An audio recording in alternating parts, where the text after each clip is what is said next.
Assalamualaikum warahmatullahi wabarakatuh. Kami dari kelompok 4, kelas A2B, akan mempresentasikan tugas komprehensif Sistem Informasi Akuntansi, yaitu merancang perusahaan. Video ini dibuat untuk memenuhi tugas ujian akhir semester genap 2021 dengan dosen pengajar Bapak Ubaidillah, SE, MSc, AK, SAS, CA, CPA. Anggota kelompoknya dengan saya sendiri, Jamila Taufik. Nama saya Reza Wahyu Putra Pratama. Saya Priyanka Amalia Agasta.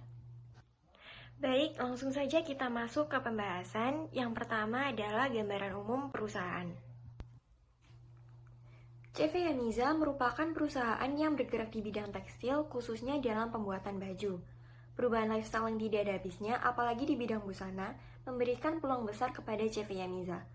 Omset yang kami harapkan yaitu sebesar 1 miliar, agar perusahaan dapat menentukan harga pokok penjualan tiap produk. Rencananya, perusahaan akan membuka outlet resmi di beberapa kota besar, dan seiring berjalannya waktu, perusahaan juga akan melakukan ekspansi di tiap kota.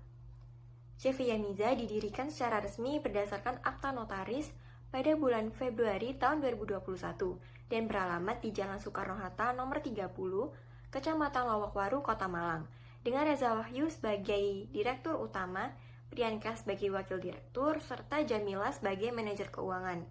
Dengan 30 orang karyawan yang dibagi menjadi 3 shift kerja, dengan 10 mesin produksi yang terdiri dari mesin jahit high speed, mesin potong listrik, mesin jahit obras benang 5, mesin setrika, mesin pres uap, mesin jahit lubang kancing, pasang kancing, dan pres kancing, serta mesin jahit serbaguna yang akan dioperasikan tiap mesinnya oleh satu orang. Untuk gaji karyawan akan disesuaikan dengan UMR yang berlaku di tiap kotanya.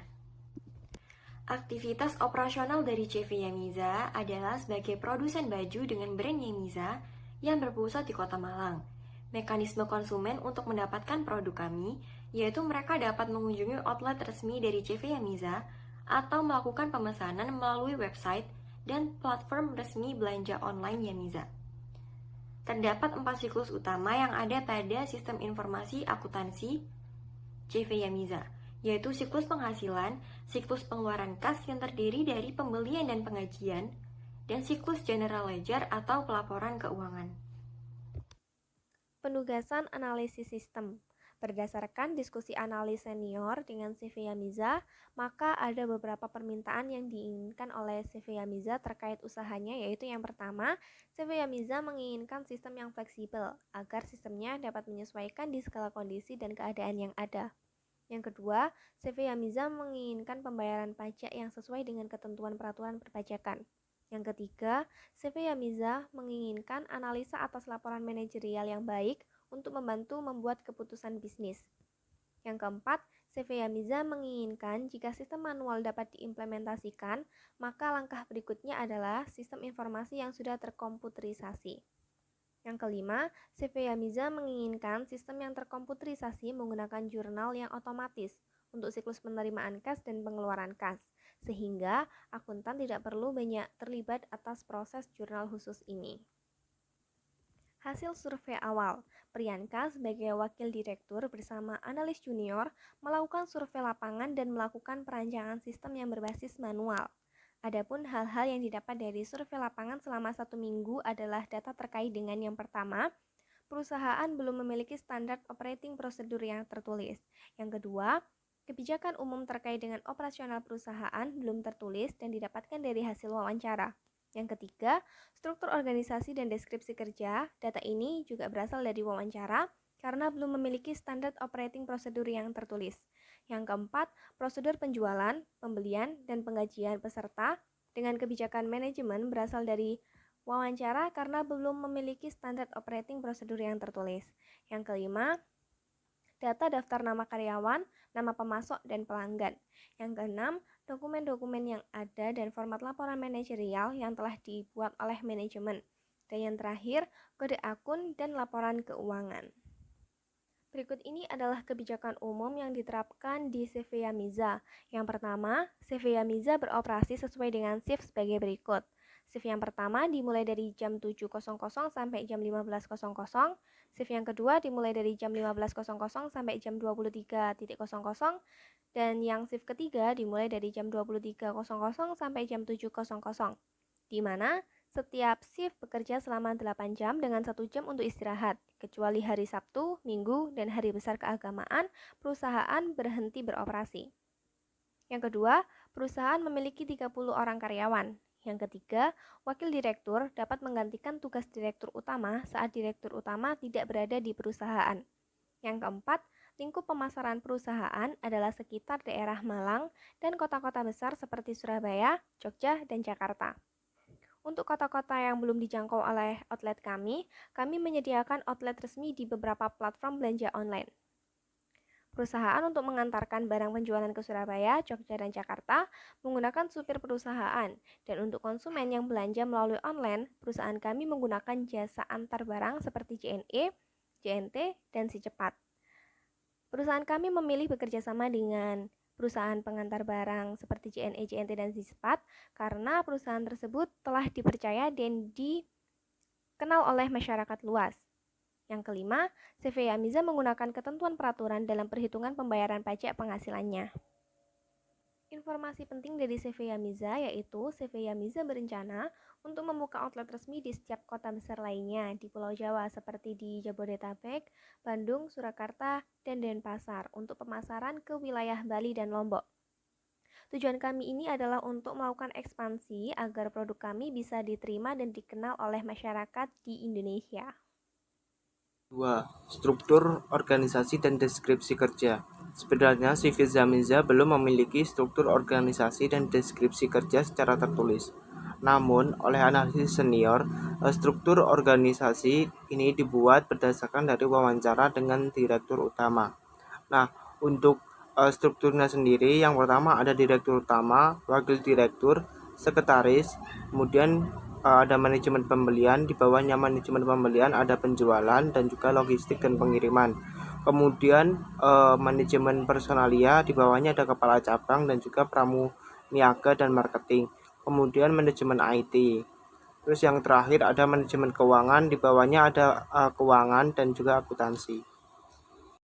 Deskripsi kerja. Deskripsi kerja untuk masing-masing bagian adalah sebagai berikut. 1. Direktur utama mempunyai tugas membuat keputusan strategi perusahaan pada seluruh operasional perusahaan. 2. Bertindak sebagai pemberi otoritas atas pembelian tarif diskon dan harga jual barang, nilai gaji dan otorisasi atas pengeluaran kas. 3. Menentukan kebijakan manajemen atas kegiatan operasional perusahaan. 2. Wakil direktur mempunyai tugas 1. Membantu direktur utama, 2. Memimpin direktur di bawahnya, pengembangan pelaksana, dan pengendalian untuk meningkatkan kinerja perusahaan. 3. Berwenang untuk menetapkan kebijakan yang hendak diberikan pada langganan, menetapkan harga jual, dan sistem penjualan serta alat promosi. Yang keempat, berwenang untuk memutuskan bagaimana membantu mitra bisnis dan mengelola sistem informasi. 3. Sekretaris mempunyai tugas bertanggung jawab atas surat menyurat dalam perusahaan. 2. Bertanggung jawab atas jadwal kegiatan Jenderal Direktur Utama. 3. Bertindak sebagai tangan kanan Direktur Utama dan Wakil Direktur. 4. Manajemen pembelian mempunyai tugas 1. Menentukan barang, jasa, perlengkapan apa saja yang dibutuhkan. 2. Memonitor dan memprediksi stok level. 3. Melakukan riset dan mencari barang serta supplier baru. 5. Penjualan mempunyai tugas bertanggung jawab atas penjualan. 2. Bertanggung jawab atas persediaan barang di outlet. Yang keenam, logistik dan pengiriman mempunyai tugas bertugas meminta pengajuan pembelian persediaan. 2. Bertugas melakukan pengecekan persediaan yang datang atas pembelian. 3. Bertugas melakukan stock of name dan persediaan. 7. Manajemen personalia mempunyai tugas menangani semua karyawan di perusahaan. Kedua, bertanggung jawab menjadi jembatan antara manajemen dan staf dan harus membantu mereka berkomunikasi satu sama lain. Yang ketiga, memberitahu semua karyawan tentang perubahan kebijakan. Yang kedelapan, ada kepala cabang, mempunyai tugas memimpin setiap outlet yang ada di kota-kota besar. Yang kedua, bertanggung jawab melaporkan kepada wakil direktur mengenai kinerja. Terus yang kesembilan, pramuniaga dan marketing mempunyai tugas bertanggung jawab atas persediaan di toko. Yang kedua, bertugas membantu bagian logistik dan pengiriman untuk melakukan stock of name dan pengiriman barang. Terus yang ke-10, ada manajemen IT mempunyai tugas merencanakan strategi implementasi atas kebijakan perusahaan.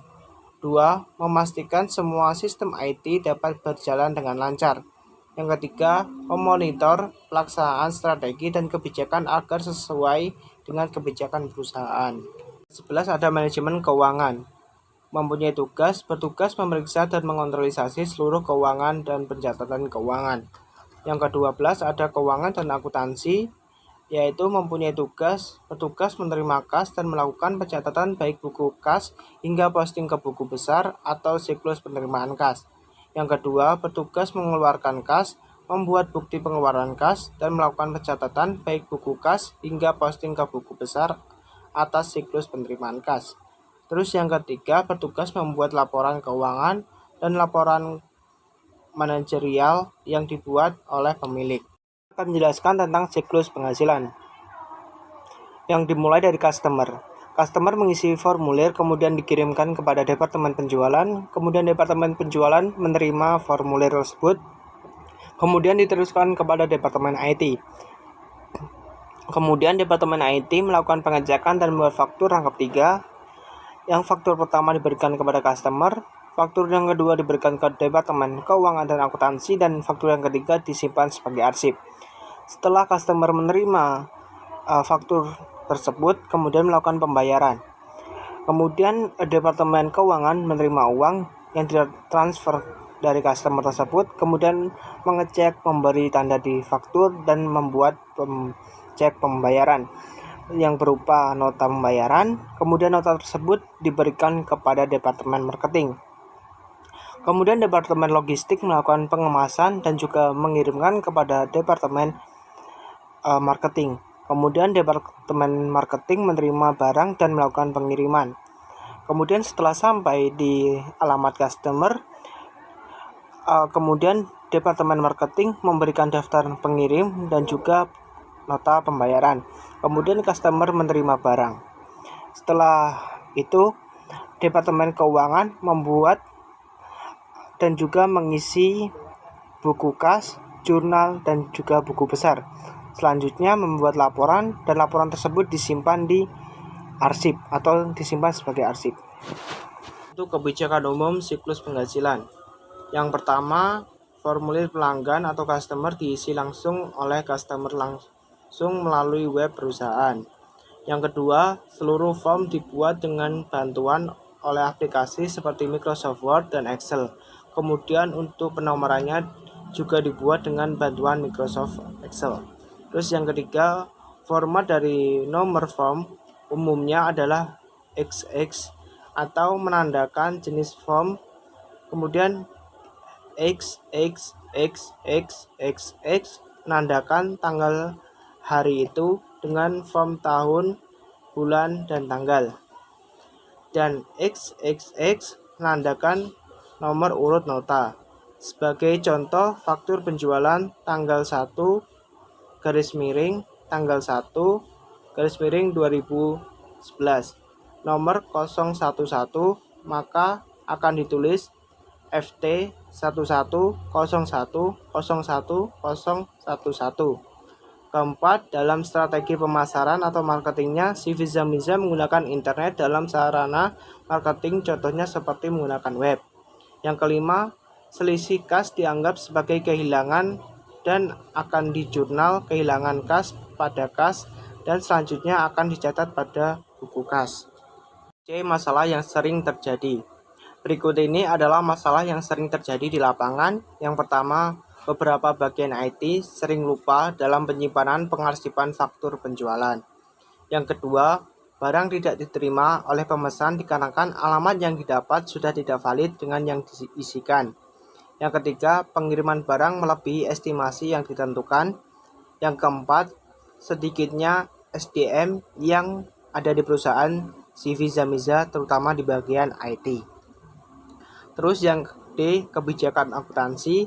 Yang pertama, metode pengakuan pendapatan adalah akrual basis, metode arus biaya adalah rata-rata tertimbang, dan metode penilaian persediaan adalah perpetual. 2. Dalam metode penjualan, CV Zamiza menggunakan sistem COD atau cash on delivery, pembayaran secara langsung dan juga transfer. 3. Perusahaan menggunakan FOB destination dalam pengakuan kewajiban atas persediaan. Yang keempat, titik pengakuan jurnal adalah pada saat laporan penerimaan kas selesai dibuat dan diserahkan pada bagian keuangan dan akuntansi untuk dimasukkan di jurnal penerimaan kas, dan pada saat laporan reka penjualan telah dicek oleh keuangan dan akuntansi untuk jurnal di jurnal penjualan. Yang E, jurnal standar siklus penghasilan. Jurnal penerimaan kas berada di debit dan juga piutang berada di kredit. Jurnal penjualan dengan metode COD, piutang usaha berada di debit, diskon penjualan berada di debit, biaya kirim berada di kredit, kas berada di kredit, dan penjualan berada di kredit. Jurnal penjualan dengan metode bayar kontan.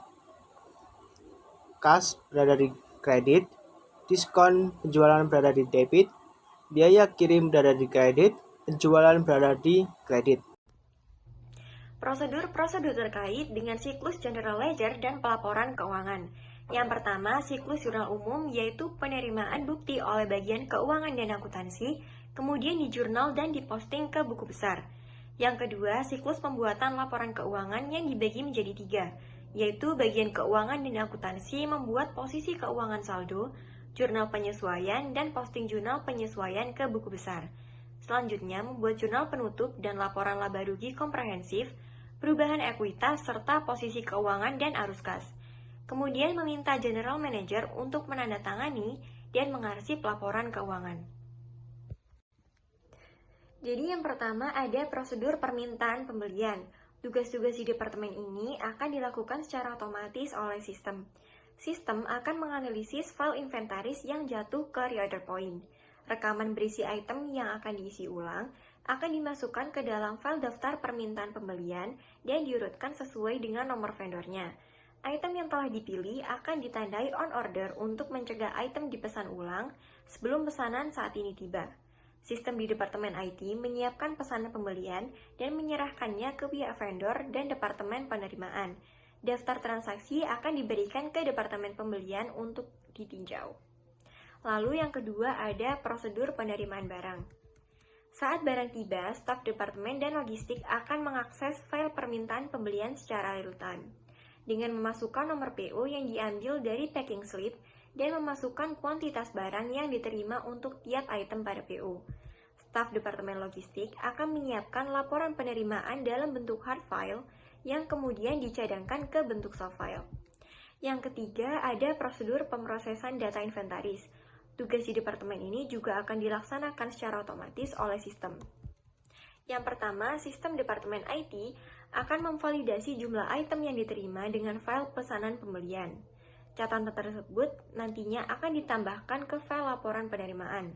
Lalu, sistem memperbarui akun kontrol inventaris buku besar umum dan catatan anak perusahaan inventaris untuk mencerminkan penerimaan item inventaris. Yang ketiga, sistem menghapus secara otomatis flag on order bagi item yang telah diperbarui dan tanggal jatuh tempo pembayaran ditetapkan. Yang keempat, ada prosedur pembayaran hutang. Jadi, setiap hari sistem Departemen IT akan memindai data untuk item yang jatuh tempo. Pemeriksaan dilaksanakan secara otomatis, dicetak dan ditandatangani, serta didistribusikan ke ruang surat untuk dikirimkan kepada vendor. Pembayaran dilakukan secara transfer dana elektronik dan dicatat dalam file register check. Sistem melakukan pembaruan pada buku besar umum dan cash account. Laporan yang merinci transaksi ini akan dikirimkan ke staf Departemen Keuangan dan Akuntansi melalui terminal untuk peninjauan dan pengarsipan manajemen. Kebijakan umum dari siklus pembelian. Yang pertama, seluruh form berupa file Excel serta penomoran otomatis dilakukan oleh sistem. Yang kedua, bukti kas keluar harus mendapat otorisasi dari pemilik.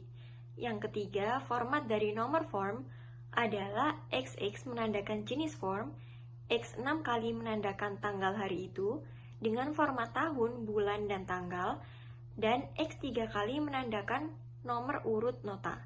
Sebagai contoh, bukti kas keluar tanggal 1 bulan 1 tahun 2010, nomor 001, maka akan ditulis BK 10.01.01001.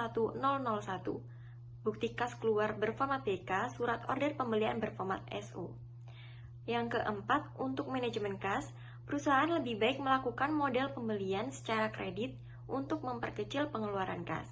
Yang kelima, sebagai bentuk kontrol atas pencairan uang tunai, cek di bawah jumlah ambang batas akan ditandatangani secara otomatis, sementara cek di atas ambang batas akan ditandatangani oleh manajer resmi atau bendahara. Yang keenam, untuk mengontrol pembayaran yang tidak sah, semua file vendor harus divalidasi dengan file vendor yang sahih. Jika nomor vendor tidak ada di file, catatan harus dialihkan ke file kesalahan untuk ditinjau oleh manajemen. Yang terakhir, untuk beberapa supplier, terkadang perusahaan masih dapat melakukan order walaupun hutang yang sebelumnya masih belum lunas. Berikut masalah yang terjadi di lapangan. Yang pertama, beberapa staf masih lalai dalam menjalankan tugas karena menganggap santai job desk-nya. Yang kedua, terkadang perusahaan terkena denda karena pembayaran yang melebihi jatuh tempo. Hal ini rata-rata disebabkan oleh pemilik yang tidak ada di kantor untuk menandatangani bukti kas keluar atau tidak adanya manajer resmi untuk menandatangani cek pembayaran. Dan yang terakhir, perusahaan yang tiba-tiba dibanjiri dengan stok yang sangat pendek karena kesalahan sistem atau model inventaris yang cacat. Kebijakan akuntansi. Yang pertama, perusahaan menggunakan metode accrual basic untuk pengakuan hutang, metode FIFO untuk penilaian persediaan, serta metode perpetual untuk pencatatan persediaan. Yang kedua, perusahaan menggunakan FOB destination untuk pengakuan persediaan. Dan yang terakhir, titik pengakuan jurnal adalah pada saat laporan penerimaan barang selesai dibuat untuk jurnal pembelian dan pada saat bukti kas keluar telah dicetak oleh keuangan dan akuntansi untuk jurnal pengeluaran kas. Jadi berikut formulir internal yang dihasilkan oleh siklus pembelian. Ini merupakan flowchart dari prosedur-prosedur terkait dengan siklus pengeluaran kas penggajian. Siklus yang pertama dimulai dari Departemen Personalia yang mengirimkan file data karyawan yang berisi data diri karyawan, jam kerja, lembur, absensi, bonus, potongan pajak, dan pergantian jabatan bila ada ke Departemen IT atau Departemen Pemrosesan Data. Kemudian, di Departemen IT, merekonsiliasi file data karyawan yang diterima dari Departemen Personalia dengan data penggajian karyawan dan melakukan update data sehingga menghasilkan daftar cek, file voucher, file daftar penggajian, dan cek transfer dana. Kemudian, daftar cek dan file voucher keduanya diproses untuk dilakukan update ke buku besar umum. Selanjutnya, file daftar penggajian dan cek transfer dana dikirimkan ke Departemen Keuangan. Kemudian dari Departemen Keuangan menerima cek transfer dana dan daftar penggajian dari Departemen IT dan kemudian diproses untuk dibandingkan antara data keduanya. Setelah diproses, daftar penggajian akan diarsipkan dan cek transfer dana akan dikirimkan ke bank yang kemudian akan masuk ke rekening masing-masing karyawan. Kebijakan umum siklus pengeluaran kas penggajian. Yang pertama, penggajian umumnya dilakukan setiap tanggal 1 bulan berjalan. Yang kedua, bonus penjualan produk akan diberikan kepada karyawan dengan cara perkalian atas nilai faktur dengan tarif yang akan ditentukan oleh manajer personalia atas pengambilan keputusan bersama dengan direktur utama. Yang ketiga, format dari penomoran form umumnya adalah XX yang menandakan jenis formnya, XXXXXX yang menandakan tanggal hari itu dengan format tahun, bulan, dan tanggal. Kemudian XXX yang menandakan nomor urut nota. Sebagai contoh, bukti kas keluar tanggal 1 bulan 1 2011 dengan nomor urut 001, maka akan ditulis BK 10.01.01.001. Yang keempat, file data karyawan disusun menggunakan bantuan Microsoft Excel dan aplikasi penggajian. Yang kelima, setiap file yang disimpan dan dikirim harus ada cadangan backup dalam sistem komputerisasinya. Dan yang terakhir, bukti kas keluar harus mendapat persetujuan dari manajer keuangan dan direktur utama. Berikut ini adalah masalah yang sering terjadi dalam siklus penggajian. Yang pertama, terkadang nominal gaji yang masuk ke rekening karyawan langsung terpotong otomatis, dikarenakan karyawan tersebut memiliki kredit ke pihak lain atau ke bank sehingga karyawan mengira bahwa perusahaan tidak memberikan gaji sesuai dengan perhitungan yang ada. Yang kedua, nominal gaji tidak sesuai dengan posisi jabatan yang dijabati saat ini, karena adanya pergantian posisi jabatan, sehingga gajinya masih mengikuti nominal gaji posisi jabatan yang lama. Dan yang ketiga, adanya perbaikan sistem di bank, sehingga gaji yang dikirim mengalami delay. Selanjutnya adalah permintaan manajemen. Yang pertama, untuk kevalidan data karyawan, manajemen personalia meminta ada bagian khusus yang rutin mengontrol data karyawan, yang berisi tentang absensi, lembur, bonus, pajak, dan pergantian jabatan, karena akan sangat berpengaruh terhadap perhitungan penggajian karyawan. Yang kedua, manajemen IT meminta untuk ada petugas yang mengontrol sistem terkomputerisasinya untuk menghindari adanya kesalahan sistem dan untuk sesekali melakukan maintenance untuk perbaikan sistemnya agar berjalan lebih baik lagi ke depannya. Ini adalah formulir internal yang dihasilkan oleh CV Yamiza untuk siklus penggajian. Yang pertama ada kartu hadir, kemudian ada kartu jam kerja, ada rekapitulasi gaji bulanan, ada absensi karyawan, dan entry data jabatan. Informasi terkait dengan siklus general ledger dan pelaporan keuangan. Terdapat dua prosedur terkait dengan siklus general ledger dan pelaporan keuangan, yaitu prosedur jurnal umum dan prosedur pembuatan laporan keuangan. Prosedur terkait dengan siklus general ledger dan pelaporan keuangan. Yang pertama, siklus jurnal umum, yaitu penerimaan bukti oleh bagian keuangan dan akuntansi, kemudian dijurnal dan diposting ke buku besar. Yang kedua, siklus pembuatan laporan keuangan yang dibagi menjadi 3, yaitu bagian keuangan dan akuntansi membuat posisi keuangan saldo, jurnal penyesuaian, dan posting jurnal penyesuaian ke buku besar. Selanjutnya, membuat jurnal penutup dan laporan laba rugi komprehensif, perubahan ekuitas, serta posisi keuangan dan arus kas. Kemudian meminta General Manager untuk menandatangani dan mengarsip laporan keuangan. Keterangan atas kode akun dan laporan keuangan. CV Zamiza telah memiliki daftar akun yang telah diberi kode. Kode akun yang telah dilaksanakan di CV Zamiza menggunakan metode block account codes. Bagian akuntansi mengatakan bahwa untuk block account tertentu telah habis atau mencapai kode batas terakhir. Dalam perkembangannya, pengelompokannya akun menjadi tidak struktur dengan adanya penambahan akun-akun baru. Berikut ini adalah formulir internal yang dihasilkan dalam siklus general ledger di CV Yamiza. Yang pertama ada jurnal umum CV Yamiza periode Maret 2021, yang mana di referensinya ini sudah disesuaikan oleh kode akun CV Yamiza yang telah diatur sebelumnya. Kemudian ini ada buku besar pembantu hutang CV Yamiza periode Maret 2021. Yang pertama ada hutang ke CV terus terang, hutang Bank BRI, hutang pajak penghasilan, dan hutang PPN keluaran dengan total saldo sebesar 12.775.000. Sekian presentasi dari kami. Mohon maaf apabila ada kesalahan dan kekurangan. Harapan kedepannya, semoga apa yang kami rancang ini bisa terrealisasi dan kami bisa memiliki perusahaan sendiri. Amin. Wabillahi taufiq wal hidayah. Wassalamualaikum warahmatullahi wabarakatuh.